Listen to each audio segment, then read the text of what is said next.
Thief Rogue action here. I'm uncorrupt. Looks like we're probably playing against another Thief Rogue just because I don't see warriors at this rank. So it means we're going to have a Clown Fiesta of a mirror match. Should be fun. We're always going to keep Queen Ashara on the coin, and I want to keep Sketchy Stranger here. Haven't had a whole lot of experience playing Sketchy Stranger, but I think it's going to be good in the deck. We'll see how things play out. But we're definitely always keeping Ashara on the coin just because it's going to give us the opportunity to have a very early Colossal being able to get on the board. And as expected, we can see that it is going to be a Thief Rogue opponent as well. We're expecting a lot of fireworks this game. Trickster's a good pickup here. And I think we just go ahead and play the Sketchy Stranger just because we don't really need to discount Knolls with this deck because of cards like Reconnaissance and cards like... Yeah, we're taking the Oasis Ally here. I think in general you're probably better off just taking Mage Secrets anyway. The higher mana value likely means that it's just a stronger card. But it's going to feel good in this matchup because we're expecting a lot of trades on the board. But as you can see, the list is over on the right. You'll be able to get that deck code in the description if you choose. So I think I actually just want to make the strongest possible tempo play here, which would be Serrated Bone Spike to kill the Rat King, and then just play out the Double Agent here. Double Agent's probably not in a lot of lists that you're seeing. I wanted to try that out as well. Basically, I started with a list that I found on hsreplay.net, and then I cut, I cut both Shadow Steps. I think I'm going to coin the Knoll here as well. This is going to give us the widest possible board and hopefully allow us to do the most possible damage. Maximum tempo when you're playing Rogue, I think, is a safe way to go. And our opponent's going to be working to remove that board. But I started with a deck on HS Replay. Well, that's a good play from them. Took out Shadow Steps, took out Theatar, and I think I cut one Private Eye to be able to fit in Double Agents and the Sketchy Strangers here. We're going to push our damage face. Private Eye from our opponent was very, very strong. I think the secret version of this deck does seem to be better, perhaps than other versions. A little extra card draw and allows us to do some other additional things as well with the deck. Next turn, we're likely just going to be playing our Queen Ashara. It's going to be active, and that's going to be able to get us a... an early Colossal. A little bit concerned about that secret, though. I might have to test first, try to find out what the secret is, because I wouldn't want to play out into an objection, or even necessarily an explosive runes, although that wouldn't be as bad because we would still be able to get the battle cry off the Queen Ashara. So we can likely test just by going face first. We're going to check and see if it's an ice barrier, and then we'll go from there. And our opponent actually Shadow Stepping the Private Eye, so this is going to get him secrets in play again. We pretty much know what those secrets are, though, because a lot of these decks are playing the same stuff. But our opponent actually thinning their deck pretty efficiently so far this game. Kind of hard to tell who's ahead, but I feel like when we play the Queen, we're going to be fine. We test with the Trickster first. It is Ice Barrier. I wanted to test with the Trickster just in case it's like a Vengeful Visage. That way they would only get a 2/2. And they're going to draw their cards from the double cross here. And we're pretty much just taking the Horn of Ancients almost every single time with this deck, just because it's going to give us a Colossal that's going to be replayed with the Contraband Stash and with the Test Greymane. It just feels like the correct way to be able to go here. And no real reason to make this trade, in my opinion. We're just going to work on our opponent's health total and go face. They just played a Shadow Step, so I'm not really worried about them Shadow Stepping the Knoll. Highly unlikely that they would have second copy of Shadow Step in a 40-card deck in hand this early. And even if they do, it's probably not that big a deal. In general, my fallback position is I want face damage, and if I have to do something else, then so be it. They create Midah, which is good. It's definitely a good card that you would want to get. As a Thief Rogue, because it gets replayed, it's healing. And we're just taking the Mage Secret again here. The objection is going to be good. We'll be able to replay the objection. We see that they actually have an explosive rune, so Denathrius in hand, that's going to be good for us for later.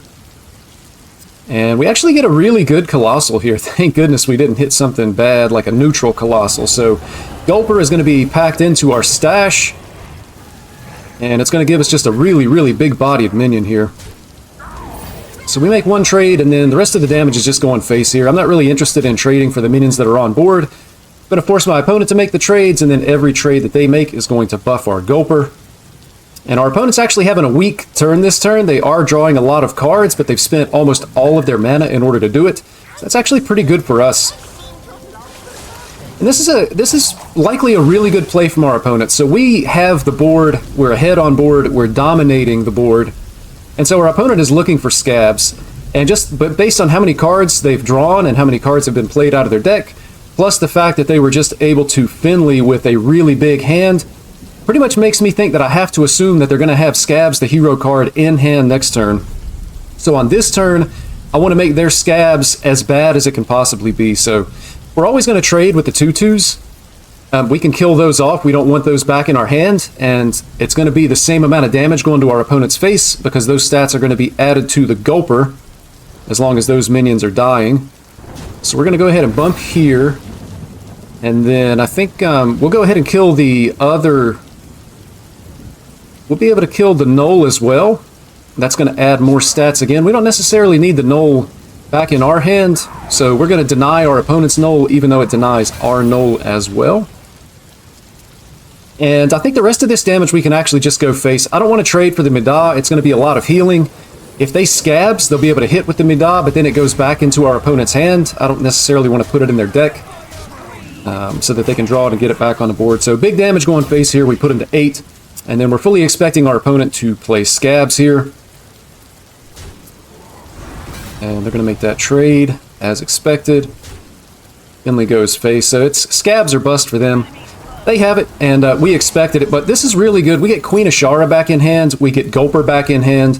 Plus we have Gulper in the Contraband stash that we already have in hand. So we're still feeling pretty good. We're nice and healthy. Our opponent is significantly lower than we are. And we're going to have 2 good Mage Secrets that are going to be replayed with the Contraband Stash and or Tess as well. And we also got a 0 mana Null back in hand, so feels like things are actually going pretty good for us this game. I still think we're ahead, although right now looking at the board, we are temporarily behind. Question is, what are we doing next turn? We could just stash. We're going to have to play 3 more spells to be able to get an additional Colossal off of the Queen Ashara here. Actually pick up the Trickster. Trickster's stash would give us 4 mana. We could Jackpot and see if we hit anything good off the Jackpot to combine with the Trickster. But I think it's actually better to just go ahead and play the Gulper here. We get the Gulper on the board, and we can go ahead and play the Null.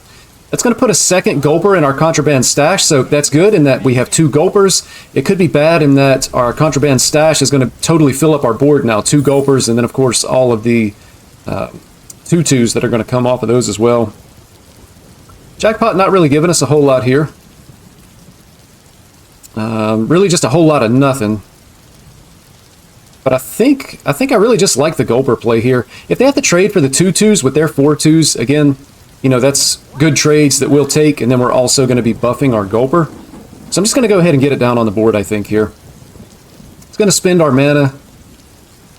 I'm going to line up just not that good.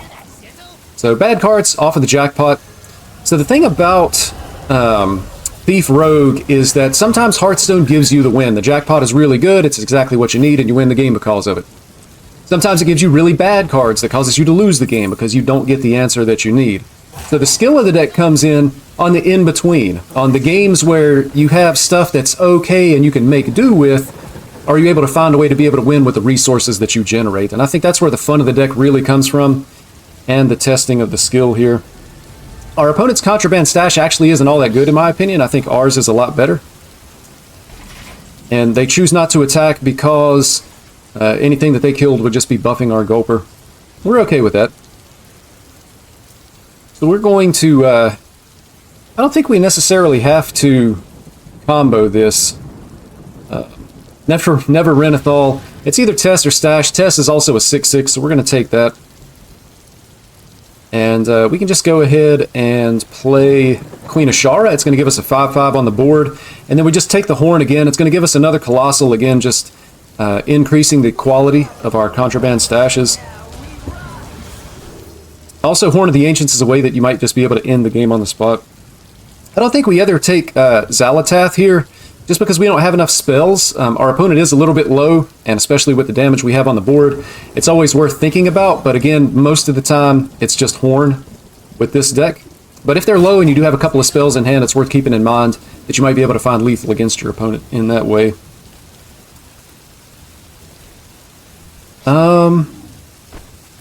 We could trade for the Rat King, I guess. It's going to be the same amount of damage going face because, again, the stats are going to be going into our Gulper. And this is just going to help our Gulper become a bigger minion. It's going to make it harder for our opponent to be able to kill us here. So they're likely going to need some type of created by card to be able to deal with the Gulper, especially since they're going to have to give it additional stats as well here. Command of Neptulon is really, really strong. That was a good pickup for our opponent. The Gulper is really big, though. All their minions are going face, so they must have... Yeah, so they found something that was able to remove our Gulper in the form of single target removal. So our opponent's still in it, and they have a pretty solid board here. Most likely it feels like we're going to be able to end this game with Denathrius at some point. And I know some people don't like Denathrius. They would look at this game and say, hey, you know, it's been a nice back and forth game. We're having fun. And Denathrius is just going to end it. But, I mean, do you really want to stay in this game and continue to play as long as the game has already been going on? I think I'd rather just have a finisher to be able to end it. So I'm in the we don't need to nerf Denathrius camp here. Getting down the Hydrolodon, we're just going to clear up some of the minions that are on the board. This is going to buff our Denathrius. It's also going to give us a board presence. And our opponent has to address our board every single turn, because if they don't, we're just going to kill them. They're at 12 health. And the only healing that they might still have in the deck, of course they have the Midal on the board, but Denathrius of their own. Could even just play like a Tess or a Contraband Stash here to go for the board. I think I am just going to stash. It's going to give us a couple of good mage secrets to be able to disrupt our opponent, and we actually hit the Gulper as well. So our opponent needs to kill Hydrolodon, they need to kill the Gulper. And they're going to have to do that while we have an objection in play. Looks like our Oasis ally is coming out, so we're just trying to get enough damage on the board to be able to finish off our opponent here. And keeping in mind that our Denathrius is actually pretty big. So if our opponent spends their mana removing our board, as we would expect, as is probably correct, then they may actually be low enough in combination with the health that they have on board that Denathrius actually just ends it. Condemn is another good pickup, and I think they actually just die here. Denathrius at 25, and that's actually just going to win the game here. So Denathrius ending the game, but we were ahead all game long. Even if Denathrius didn't end this game, we were likely going to win anyway. It just saves us some time. It doesn't really change the outcome of the game if Denathrius is nerfed here. Straight back in for another game. Looks like we're against Warlock this time. And we're going to keep the Cutlass. Being able to trade the Cutlass is just fine. We never want to keep the secrets. Wildpaw Knoll in hand with Cutlass with Reconnaissance. That's actually pretty good. We'll be able to discount our Knoll. We're going to have to fight for the board early. This is looks like it's going to be 30. Yep, 30 card Imp Warlock. The only question is it pure Imp or are they running the Curse package? We're actually just going to keep to the plan here. Make our trade, double agent in hand, and pass it back to our opponent.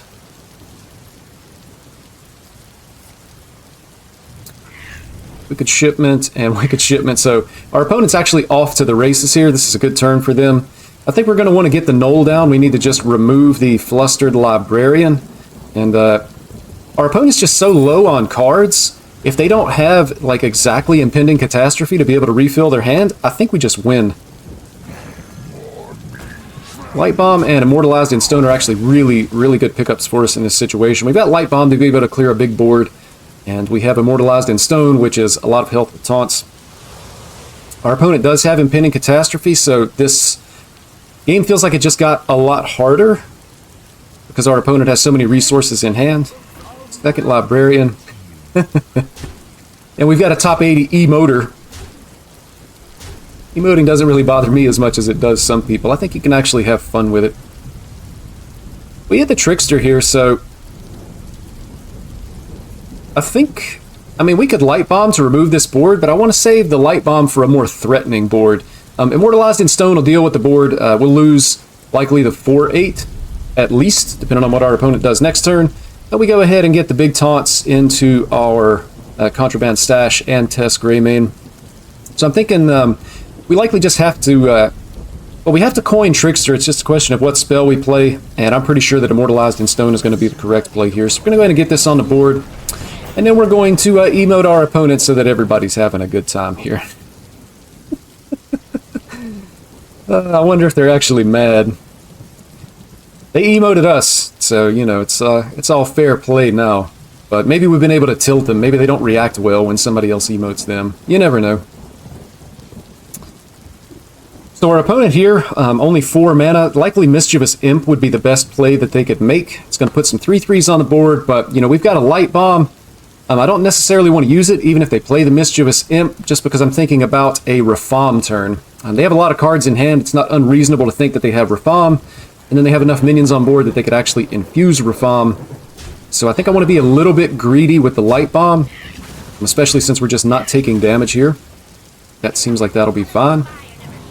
And our opponent does play the Mischievous Imp, so they still have a somewhat threatening board. We really don't want to take any more damage from our opponent, if possible. Contraband Stash. I think we start with the Reconnaissance, see what we can hit here. The Kresh is an interesting choice, but we can't play it this turn. To be able to gain armor and to be able to resummon Kreshes, especially with the Contraband Stash in hand. Likely next turn we just want to Queen Ashara, I think, because we want to be able to get the Horn in hand to be able to get a Colossal. Definitely not Tyrion, too expensive. If we take the Fell Rattler, it's going to help us to be able to clear the board here again. And we're just trying to not take damage. So I don't think we necessarily have to play for value, like in the form of Kresh. I think we should be just fine this game to be able to clear the board here. It also gives us a Fell Rattler in our Contraband Stash to help us be able to clear a board. If they were to play, for example, like a Fiendish Circle, we would be able to clear up all those imps to prevent a second impending catastrophe, drawing a lot of cards, and maybe to make their locations worse as well. So we do see now that they are running the Curse package. 3-2 on the board only. We're going to go ahead and get down our Queen Ashara. And again, it's almost always Horn with this deck. Our opponent's hand's still really not all that big, just 5 cards. Hoping that it stays that way for the moment. And I don't think you trade here. Yeah, for our opponent, I think I like going face here. I don't think you ever trade into the 5/5. They play the Abyssal Wave, so we have to keep in mind now that they'll be able to clear even high health boards if they have the Lady Darkvein. Lady Darkvein and Grimoire of Sacrifice is like a 10 AoE on the board. We had Gigafin. I think we just get it in play. They only have 4 cards in hand, no guarantee that they actually have the Lady Darkvein. If they play a second Abyssal Wave, Gigafin himself dies, but it is going to leave us a 4-power minion on the board. And I think we just want to get rid of the Curse here. To try to not take damage. We're at 24, which 24 damage goes quickly when your opponent starts putting curses in our hand. And unfortunately, they actually have the Lady Darkvein. And they have the Grimoire of Sacrifice. So this clears the board and it puts 2 curses in hand. Likely next turn, I think we're just going to play the Contraband Stash.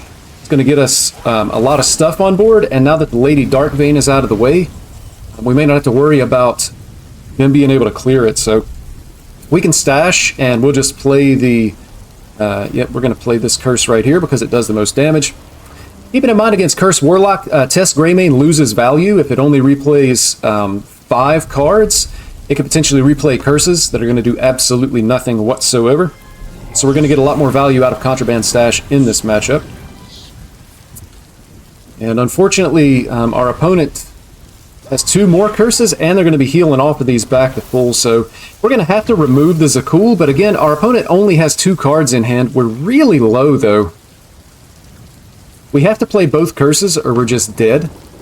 And I think we have to remove the Zakul as well. These are all useless. It doesn't matter what we take. There's just nothing here for us.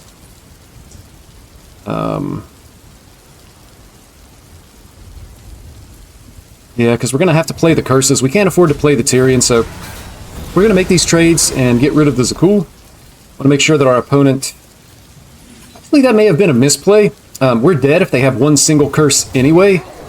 It may have been better to put that damage face. And I'm just going to tooth here. We want to spend mana and try to set our opponent as low as possible.